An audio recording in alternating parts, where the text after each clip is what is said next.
أعوذ بالله من الشيطان الرجيم بسم الله الرحمن الرحيم قل بفضل الله وبرحمته فبذلك فليفرحوا صدق الله العظيم وصدق رسوله النبي الكريم الأمين ان اللہ وملائکتہ یصلون علی النبی یا ایہا الذین آمنوا صلوا علیہ وسلموا تسلیما الصلاۃ والسلام علیک یا سیدی یا رسول اللہ۔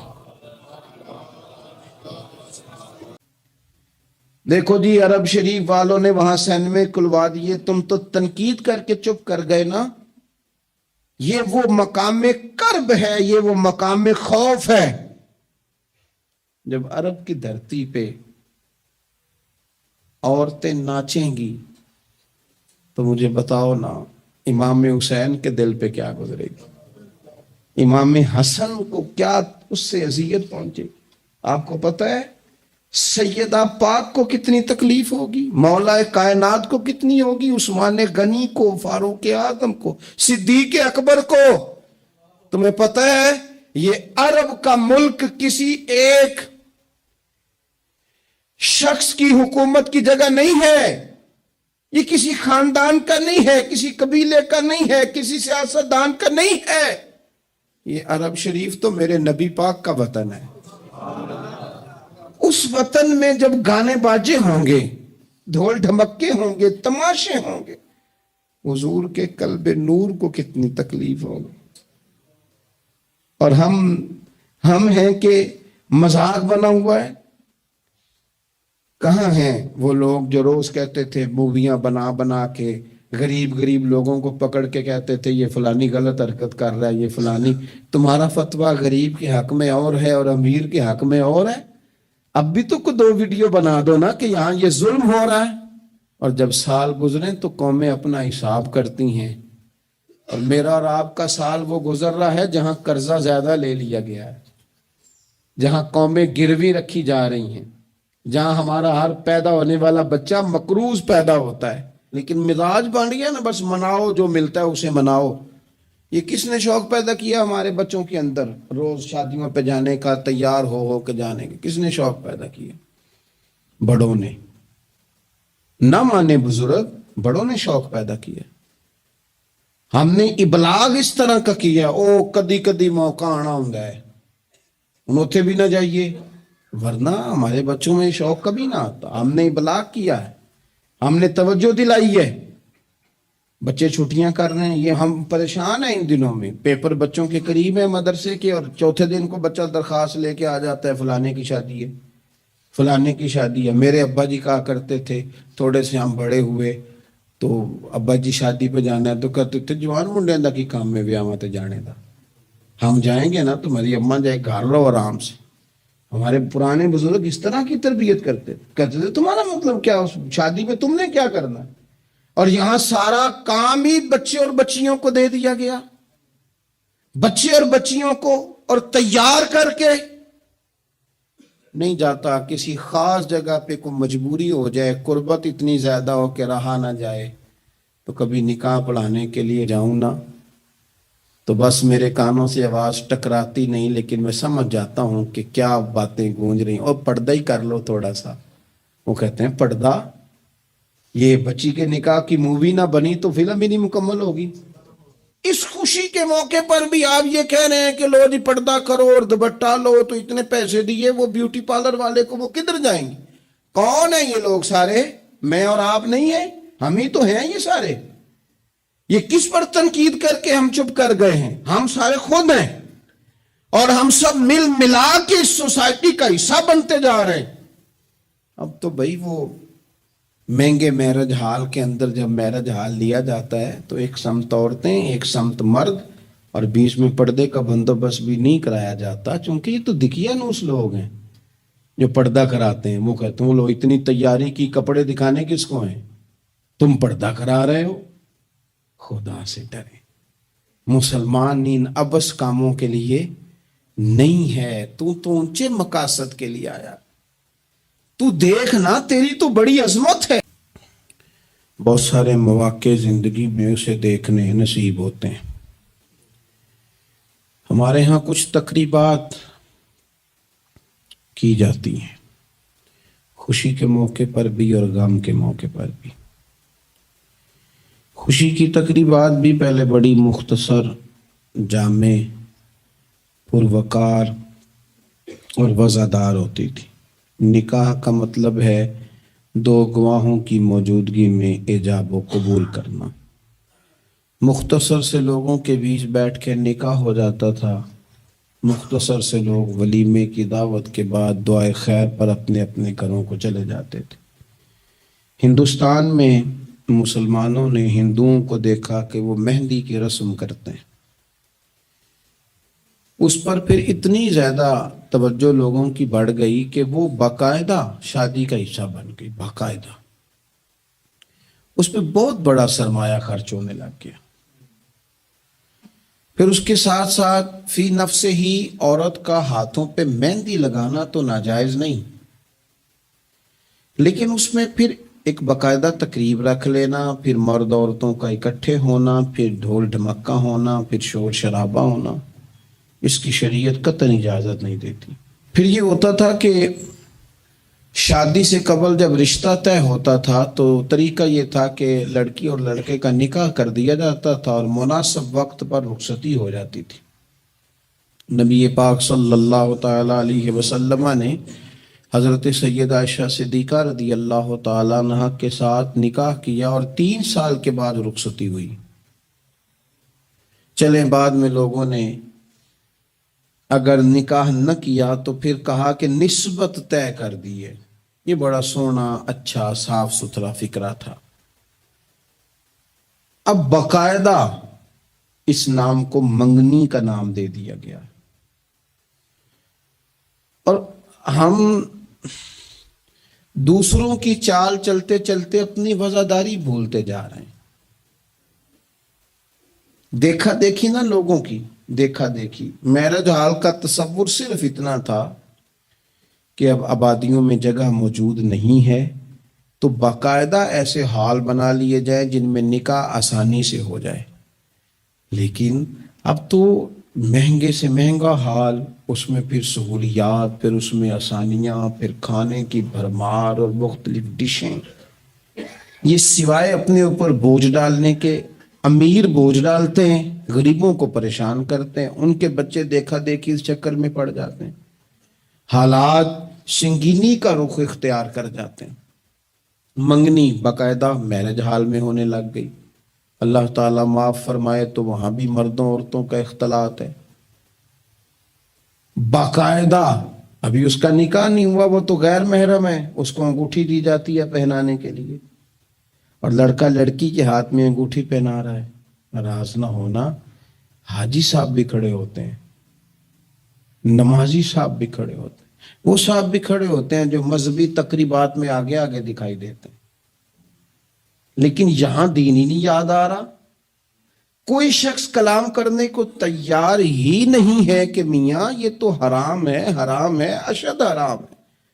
جب تک ان کا نکاح نہیں ہو جاتا یہ ایک دوسرے کے لیے محرم نہیں ہے، لیکن کوئی روکنے والا نہیں۔ تقریبات بڑھتی گئیں، بوجھ بڑھتا گیا، بہت بڑا سرمایہ۔ ویسے بھی مسلمان نے کوئی، اس کی تو زندگی بڑی بامقصد ہے، اس نے کوئی یہاں الجھ کے تو نہیں نہ رہ جانا۔ پھر اور باتیں بڑی، سالگرہ ایک پورا وتیرہ اختیار کر گئی ہے، گھروں کے اندر سرائیت کر گئی ہے سالگرہ، ایک پوری تقریب بن گئی ہے، ایک پورا خرچہ لے گئی ہے وہ۔ کیا مسلمان اتنے اپنے آپ کو فضول سمجھنے لگے ہیں معاذ اللہ کہ وہ فارغ ہیں جس کام میں جو مرضی ایک ماحول بناؤ، اور پھر چلتے چلتے طرح طرح کی تقریبات اور طرح طرح کے، یہ فلانا جشن بہاراں آ گیا ہے تو یہ اپریل فول آ گیا ہے تو یہ بیماری نیو ایئر نائٹ کی آ گئی۔ میں نے رات بھی کہا تھا جس قوم کی بچیاں کشمیر میں روز روتی ہوں وہ جشن منائے گی سڑکوں پہ نکل، جن لوگوں کے بھائی برما میں کاٹ دیے جاتے ہوں وہ جشن منائیں گے. او خدا کے بندو، لوگوں نے تو تنقید کر کے چپ کر گئے، تنقید کر کے. دعوتیں نہ بنائیں کل 10ویں چیلم کو، دعوتیں یعنی مل بیٹھو، کپڑے نئے نکالو، پوری تیاری کرو اور جناب وہاں جاؤ اور جا کے کھانا کھاؤ اچھا سا خوبصورت سا، ساری توجہ ہی کھانے پہ. چونکہ وہ اس کو پتہ ہے کہ جس طرح شادی میں کھانا کم پڑ گیا تو عزت نہیں ہوگی، اس طرح اگر چیلم پہ کم پڑ گیا تو پھر بھی رسوائی ہوگی. تو جب کھانے پہ لگ جائیں گے تو دعا تو رہ گئی، جانے والے کا فائدہ نہ ہو سکا. دو ایک باتیں مزید اسی عنوان پر. اللہ تعالیٰ نے قرآن مجید میں یہ فرمایا کہ کل بفضل اللہ و برحمتہ فبذالک فلیفرحوا. اے محبوب علیہ السلام، آپ اپنے غلاموں سے فرما دیں کہ جب اللہ کا فضل اور اس کی رحمت ملے تو پھر خوشی منایا کریں، اظہار مسرت کریں. امام فخر الدین رازی رحمۃ اللہ علیہ نے یہاں ایک بات لکھی ہے جو بڑی خوبصورت ہے اور بڑی سمجھنے والی ہے. امام رازی رحمۃ اللہ علیہ فرماتے ہیں کہ یہ خوشی اس لیے نہیں منانی کہ انعام ملا ہے، خوشی اس لیے منانی ہے کہ رب کی طرف سے ملا ہے. خوشی اس لیے منانی ہے کہ محبوب نے دیا ہے. تو جب محبوب دے نا، وہ چند دن پہلے بڑا لطف آیا، بس ایک بات ہے بھولتی نہیں، سے ثبوت نہ منگو میتھوں، نظر کرم کا دھوئی. اے میں جانا یا دل پر جانے، غیر نہ جانے کوئی. یہ اس لیے خوشی منانی ہے کہ نظر کرم ہوئی ہے، اللہ نے نوازا ہے. تو اب جب اس لیے خوشی منانی ہے کہ اللہ نے دی ہے تو پھر خوشی بھی وہی منانی ہے جس سے اللہ راضی ہو، اسی انداز میں رہنا ہے جس میں رب رسول راضی ہوں. کنتم خیر امۃ اخرجت للناس تأمرون بالمعروف وتنہون عن المنکر. تجھے تو بھیجا تھا کہ تو دنیا میں خیر عام کرے گا، برائی کا ہاتھ تھامے گا. تو کہاں الجھ کے رہ گیا؟ اپنی تقریبات پر تھوڑی توجہ دیں. ایک تو یہ خوشی کی تقریبات، پھر ایک غم کی تقریبات. میں نے اپنے کانوں سے سنا ہے کل 10ویں کا اعلان اکٹھا کرا دیا گیا، اور یہ ٹھیک کیا جاتا ہے، ایک ہی دن میں دونوں اصال ثواب کی تقریبات ہو جائیں. اس کا اصل اصال ثواب ہے. اصال ثواب کیا ہے؟ اصال ثواب یہ ہے کہ آپ کو دعا کرنی ہے جانے والے کے لیے، کچھ قرآن مجید پڑھ کے، کچھ اذکار پڑھ کے، کچھ وظائف پڑھ کے اس کی روح کو اصال کرنا ہے. اتنا مقصود ہے. بڑی غور سے، مجھے تھوڑا ٹائم دیں گے آپ 2-3 منٹ کا صرف، اور میری بات پہ نا خاص توجہ کریں، خاص بات کرنا چاہتا ہوں. اگر اس میں کھانا پکانا ہے نا تو آپ نے کھانا اس لیے پکانا ہے کہ غریب کو، مسکین کو کھانا کھلائیں گے، اور جو ثواب اس کا ملے گا وہ بھی جانے والے کی روح کو ملے گا.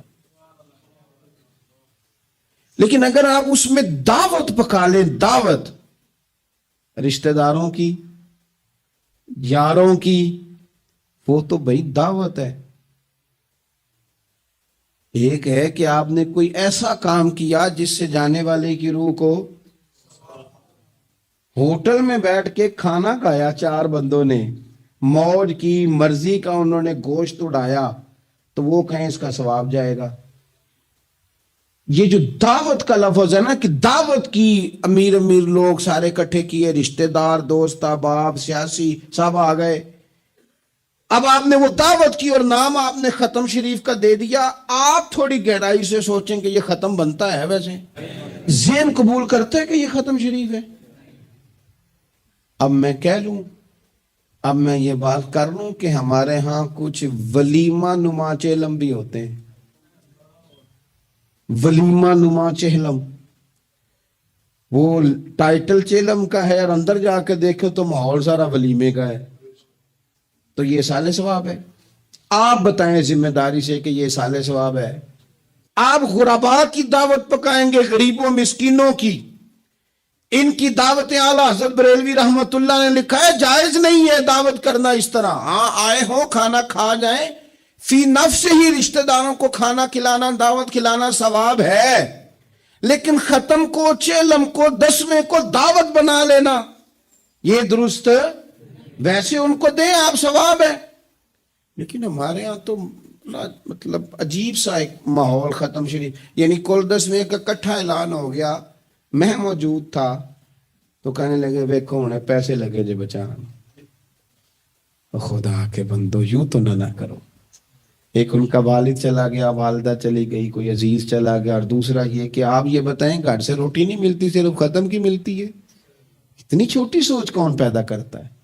یہ تو ماحول میں ہی ایسی باتیں نہیں ہونی چاہیے۔ میں آپ کو کہہ رہا ہوں، میں مولوی صاحب ہو کے، مسجد کا خطیب ہو کے، حالانکہ چیلم پہ ڈیوٹی مولوی صاحب کی ہے، ان کو تو موقع ملنا ہے 10ویں کا بھی، چیلم کا بھی، کل کا بھی، لیکن مولوی کا بھی تو کول ہونا ہے نا، اسے بھی تو خیال کرنا چاہیے کہ جو چیزیں درست ہیں صرف اتنی درست ہے، حد بندی سے باہر جائے تو چیز ٹھیک نہیں رہتی۔ اس لیے ان تقریبات کو بھی یقین کریں۔ کل شریف پہ ماحول دعوت کا نہ ہو، میں آپ کو ذمہ داری سے کہتا ہوں، کسی کا باپ فوت ہو جائے تو جتنی اچھی دعا وہ مانگ سکتا ہے، درد سے اتنی کوئی اور نہیں مانگ سکتا، لیکن وہ تو دعوت پکا رہا ہے نا، وہ تو دیگوں پہ ہے، وہ تو ٹینٹ کا سامان اکٹھا کر رہا ہے، وہ تو ترتیب لگا رہا ہے، اور میں ذمہ داری سے کہتا ہوں کل سے پہلے 10ویں کے بعد چیلم کے بعد بیٹوں کی لڑائی ہوتی ہے کہ خرچہ زیادہ ہے، تم حصہ نہیں پورا دے رہے، یہ سالے ثواب ہے، تیرے ذمہ 25,000 ہے، تیرے ذمہ 30,000 ہے، یہ سالے ثواب ہے۔ یہ غلط چیز ہے، کیونکہ آپ ایک ماحول ہے دعوت کا، ایک ماحول ہے دعا کا، ان دونوں میں فرق ہے۔ تو وظیفے میں اعلیٰ حضرت نے اس دعا کو شامل کر دیا، فرمایا اسے پڑھو، صبح بھی پڑھو، شام بھی پڑھو، غم بھی دور ہوں گے، قرضے بھی دور ہوں گے۔ اور یہ روایت سنن ابو داؤد شریف میں موجود ہے۔ عزیز بھائی، نبی پاک اظہار ہمدردی کرتے، لیکن جو بندہ جان بوجھ کے قرضہ لے، جان بوجھ کے قرضہ لینے سے مراد کیا ہے؟ شہرت کے لیے، دکھاوے کے لیے، زیادہ خرچے کرنے کے لیے، مہنگی شادی کرنے کے لیے جو بندہ قرضہ لے، اس کے بارے میں پتہ ہے رسول کریم صلی اللہ تعالی علیہ وسلم نے کیا فرمایا؟ محبوب فرمانے لگے، یہ المستدرک میں موجود ہے، ذرا لفظ دیکھیے گا حدیث کے، حضور فرمانے لگے میں کفر اور قرض سے اللہ کی پناہ مانگتا ہوں۔ میں کہہ چکا ہوں کہ شارحین حدیث نے لکھا یہ وہ والا قرض ہے جو بندے نے شہرت کے لیے لیا، خرچے بڑھانے کے لیے لیا، مہنگی شادی کرنے کے لیے، دکھاوے کے لیے کام کرنے کو لیا، مجبور نہیں تھا، جان بوجھ کے لیا۔ حضور فرمانے لگے میں کفر اور قرض سے اللہ کی پناہ مانگتا ہوں۔